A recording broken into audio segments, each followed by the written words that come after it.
Yeah, I was really happy with the balanced scoring effort that we had. To have four, almost five players in double figures. I think we shared the ball well, and we kept our turnovers down, which was a big key for us. Was just ball security in this game. That's something that we've struggled a little bit with because we play so fast. We have so many different people that can initiate the break. And then I think defensively we really locked in that last 4 to 5 minutes of the game. Nicole Stevens' charge, the 50-50 ball she won. Perry Page and Susie Raffi, with that huge turnover, the deflection off of 14, just some plays those are game-winning plays. And I think if we can take those plays and put them more into the middle of the game as well, we started out hot too early, but that 25 minutes in between, we just need more game-winning plays. Yeah, we have a lot of threats defensively. I think it's what I'm really most proud of is like Abby is guarding the best player in every other team right now, and that is something she definitely could not do in the past. So, I told her before the year started, and I've said this many times, go be defensive player of the year this year. Don't just be player of the year, go be defensive player of the year. And I was like, and that player of the year will come, and so she's taking leaps and bounds just in her mindset, understanding it's attacking on defense just much as offense.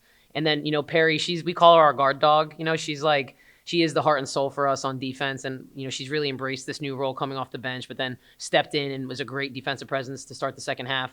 And then, you have Susie as well that's really locking in. It just really helps to have long, versatile athletes out there.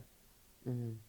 Yeah, I mean, one thing that I am, and I think Abby can attest to this, is like I'm going to tell it straight all the time with them. I'm not going to sugarcoat things. I'm not just going to say and stay positive if something's not good.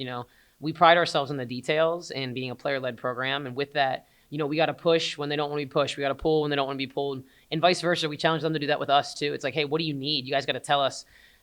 So, we've kind of been injecting into the weeks different challenges, some adversity, some confrontation that they've had to deal with. And I think they've done a great job with that head on since Princeton. And we knew too, that was going to be a dogfight. Right. And I do think we have a big target on our back, and I guarantee that rematch here, senior day at home on the 24th will be a big game. But, we got Dartmouth tomorrow night. We got to stay focused on that.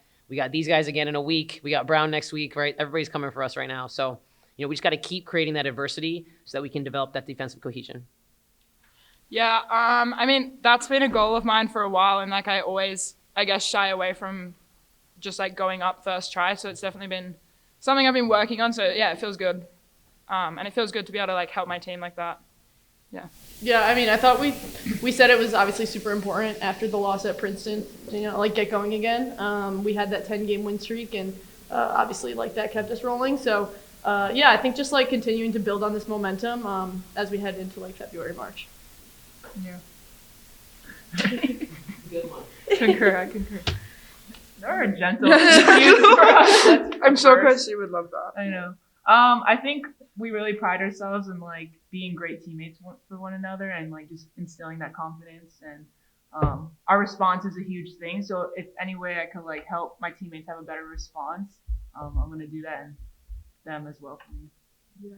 I would say we've noticed in previous games and even in that game, as soon as I don't know, things might not be going our way, we have a tendency to pull apart, but we've learned that as soon as we play together and really celebrate one another, we're so much better, and the game just flows so much more for us.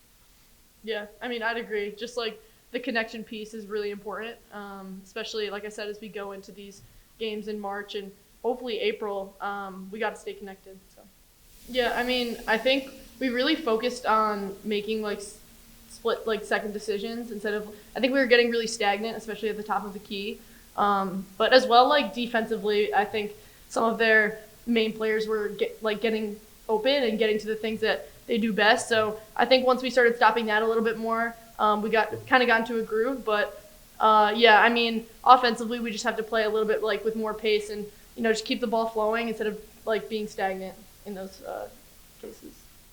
I think to C's point, on our end, is everyone becoming a threat and looking to score instead of having to make the perfect reads. Just make more reads out of our plays and not just focus on we have to run this play exactly right. And then on their team, I think 31 got hot, so just adjusting to that and adjusting to players that are getting hot, and then also keeping their star players 14, 20 that day. So I think that was our main focus.